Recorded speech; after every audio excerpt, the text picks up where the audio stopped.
last year was my first year doing the YouTube thing, and I really had a blast interacting and talking with you guys. And one of the very first segments that I did was called 10 Boat Mania. And it's just doing something that I love to do. It doesn't have anything to do with tournament fishing. It doesn't have anything to do with competition. It's literally what I grew up doing as soon as I got out of high school and I was old enough to get a boat and get out and learn the art of fishing on my own. Was actually getting out an aluminum boat, sort of like this, and just fishing. Basically, this is part 2, 10 Boat Mania 2. This is the same concept as last year. One thing for sure is the body of water we're fishing today is a lot easier access. There's actually public access to it. So actually launching the boat and finding out how to get to the river is totally easy, so much easier than last year, so we can really concentrate on fishing today. So all right, so we're about to get started. I got a couple special guests this morning. We got Hogan. Howdy. And we got Corey. What's up? We're about to get it done. We're gonna get out here on the river and see what's biting today. It's gonna be a good day. We're backing down, about to go to the river, and I got two younger kids with me today, and they're so jacked up. And it's like the more excited they get, the more excited I get about it. 'Cause it's like I'm still a kid at heart when we're out here fishing anyway. And they're jacked up. I mean, they're ready to go. They're like, where you want me to put this at? Where are we about to go? What do I need to tie on? And I'm like, I don't know what we need to tie on. We just need to tie on something. Let's go. So we're all excited. I think it's gonna be a good day for real. The water color looks good. The water's up. It's gonna be a good day. Let's go. I guess I should tie something on, shouldn't I? the guest today is Hogan and Corey. Corey's 11th grader who's also in high school fishing, a really great fisherman. And I'm so excited about the direction the sport's going in with that. Corey Scott, I'm from Union, South Carolina. My home lake's Lake Mary. Particular initiative that's going on out there. And you've seen my second guest before is Hogan Benson. He's fished with me before. Hogan Benson, from Bowling Springs, South Carolina. My home lake is Lake B.Lat. He's done some of my angler development sessions with me. One of the most awesome 10-year-old fishermen that you'll ever meet. You know, it's July out here. It's super hot. Water temperature is in the mid-90s. It's really, really hot. The fishing is not really typically good in the southeast this time of the year. The water temperature is really hot. The oxygen levels are really low. And for the most part, fish are very inactive during this time of year. So one reason that I really fish rivers a lot is you have moving water during this time of the year, and it's one of those places where fish tend to be a little bit more active in the rivers than they are in the lakes. That's one of the reasons we're going way up this river today and see what we can catch. Right away when we get started, I'm not even 15-20 minutes into the day. I haven't even set our cameras up yet, and Corey just goes to work on a giant. I mean, an absolute certified giant in the river. You don't typically catch a lot of really big fish here. A lot of 1 to 3 pound fish is what you can expect, but those 4, 5, 6 pound bites are very, very far and few in water.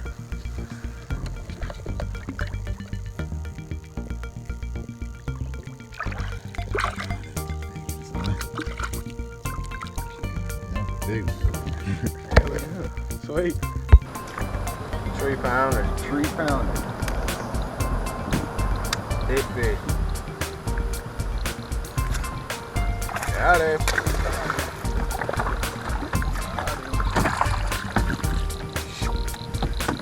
Got one. He's actually in that stick out. Well, I flipped my worm in the brush and I was reeling it in, and he blew up on it right by the boat. Oh, good. He was like, he was reeling it in and he chased it all the way to the boat.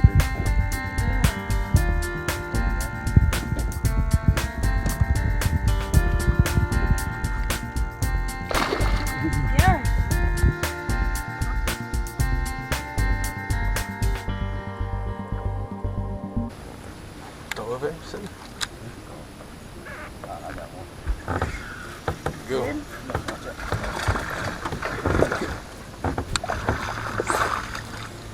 You know, I'll tell you about how they get out in front of the thing and just wait.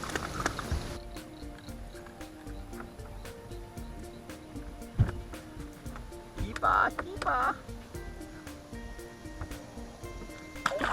He's gonna be quite that shallow. He's gonna be like right out. He's gonna be as shallow as he can be and not be too shallow. If that makes any sense. I'm understanding. You will soon enough. I'm Just keep understanding. thinking about it. Shallow as he can be and then not be like, It's like a riddle. God dang, dude. Did you see that? I say. But you see how he was on nothing? Yeah. Did you see how that sucker, that must have been a giant, dude. Thanks. Did you hear that line? Yeah. I Sound like believe brain. God dang! After Corey locks into that first one, I'm pretty confident about how the rest of the day is going to go. I know the fish are up here, I know the water's right, and all the ingredients for it to be a great day of fishing is there. After we start to lock in where the bite is, a lot of the fish are biting just on simple bank. The water is very low, so there's not a lot of structure, wood and laydowns. There's not a lot of that in the water. So these bass are actually just relating to just simple, clean bank.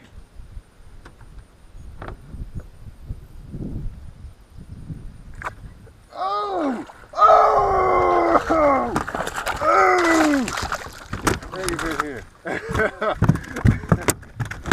3-pounder. There he is. 3-pounder. 3-pounder. No, quit bleeding. You put a briar in him though, didn't you? He got it good. Yeah, you got it good. Nah, I think we're gonna need some flyers for this one. Think so? Alright. My man said put a briar in. That's what my man said, didn't he? He said put a briar. I like that. We're over there to do something. Got him? We got one. We got him one. Oh, Man, yeah. you got him one. Stuck a briar in him. Put a briar. Yeah, for Yeah, Brian. baby. She make you put the briar in it.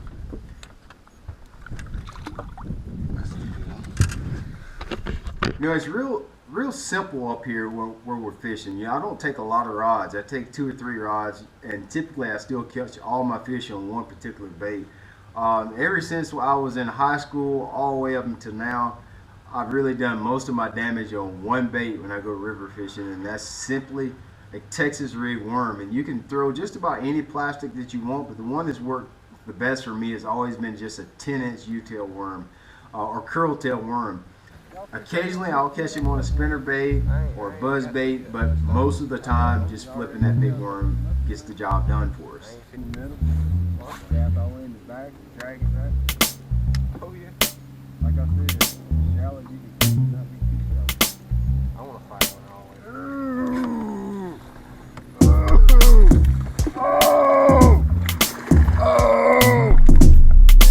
Nasty.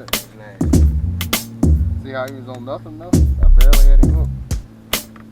Old owner, EW, had him pegged. Oh!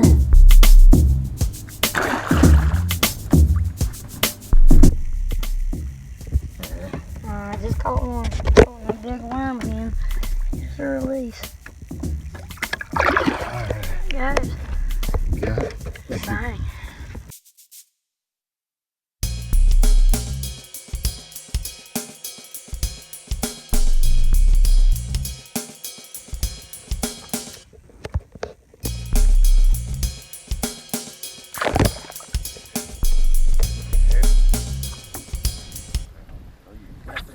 I think he actually broke my line. He did.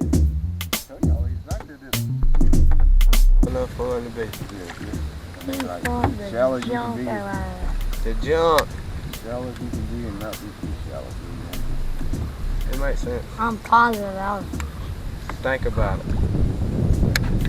Think about it. You fish. How shallow? God dang.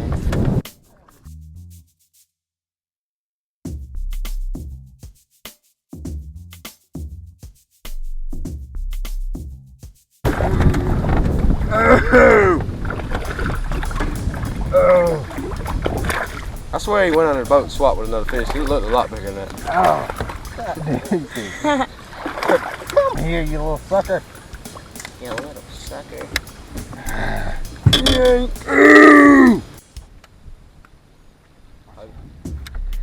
Ooh, little juicy fella.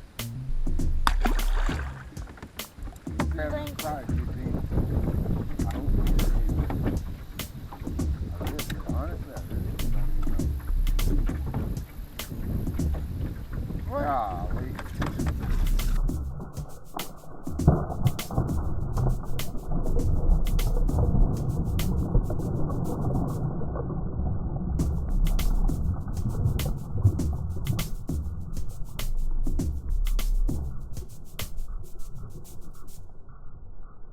He's going so fast with that thing, dude. You put a seagull on that time? Pulled it back to you. Man, I was just hopping it down the creek. Oh. He was just like, ooh! That's fun.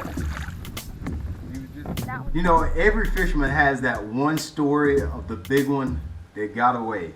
We all have that story. And I try not to be that guy that always has a story of a lost fish. But this was one of the biggest fish that I have ever set a hook on in this river.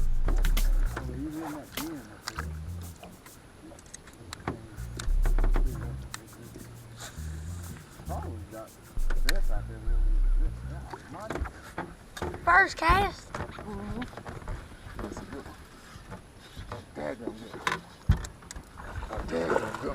Look on the body. Dude, that is a freaking toad. I got it. You know where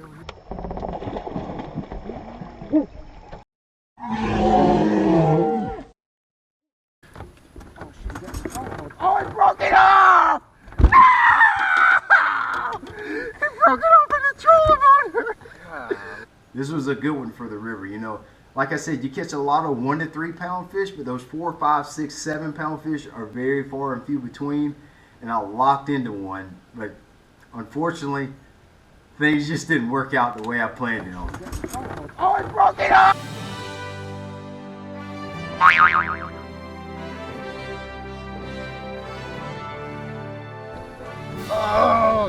he went around the trolling motor and broke it off. He started going 8 balls. I was like, all right, we'll go around the other side. Sitting on the bank having some sandwiches with my squad. Breaking into the Stanley. What all we got in here?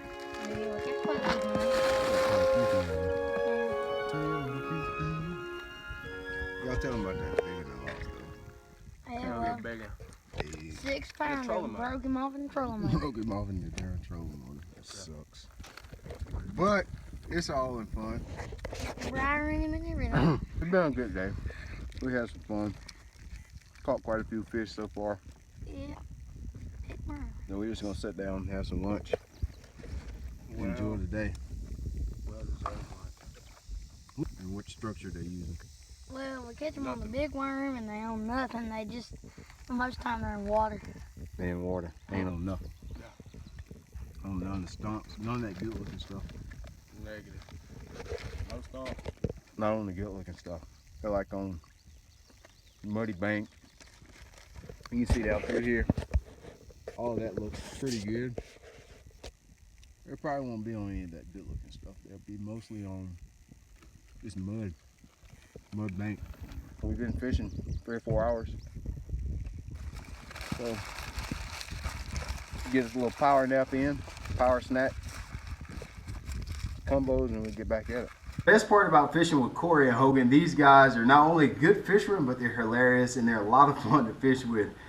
All day long they had good jokes and just crack jokes on each other. It was a great day spending the day in the boat. What do you do when you set the hook? Put a briar in it. Hogan says put a briar in it. I wanted to do a day 2 because I wanted to make sure I got to spend some time with a couple other people. So I got a real special guest coming on day 2. It's my brother, Latimer. We fished a lot together. Most of the time that I spend on the water has been with family members, either my dad or my brother. So I decided I'd drag him out here on the river today to see what we could get as well. What we gonna do? Don't kill him.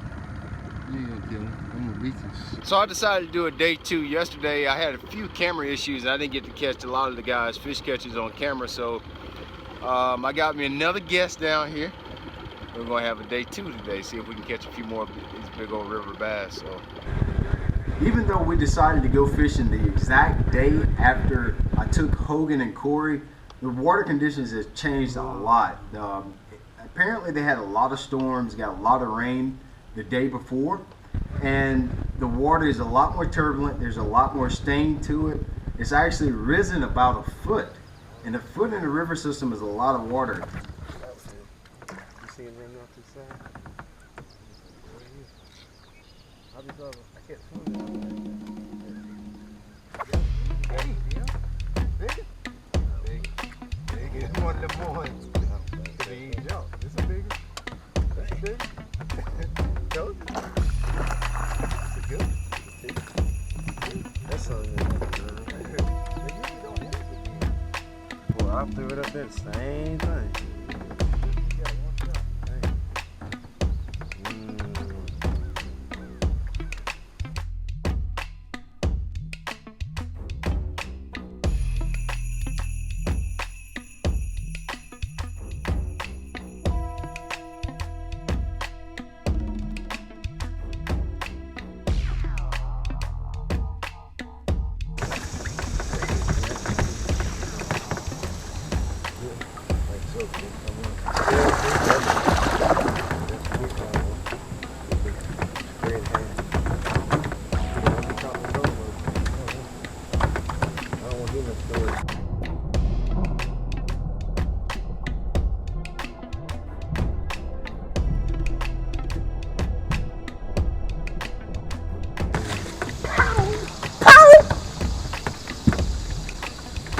Fatty there.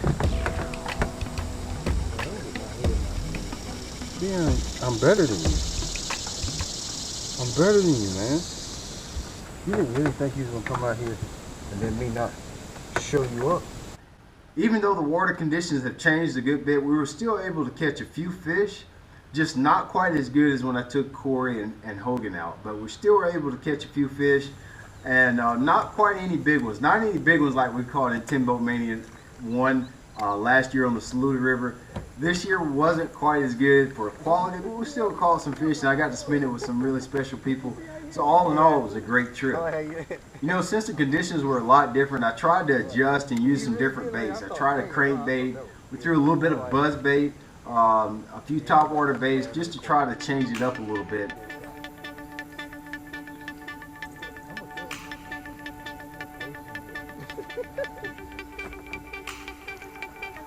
He looked like he was gonna be good.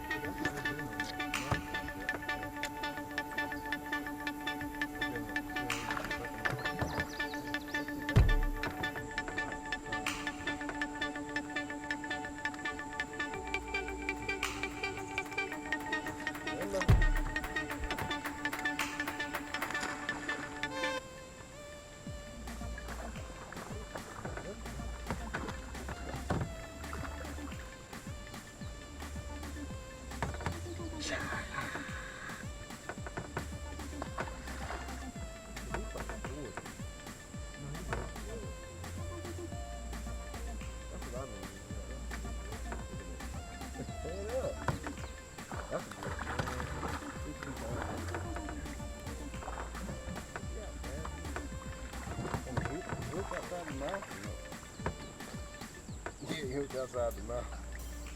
How do you hook? Look at that. How do you hook one outside the mouth? Outside the mouth.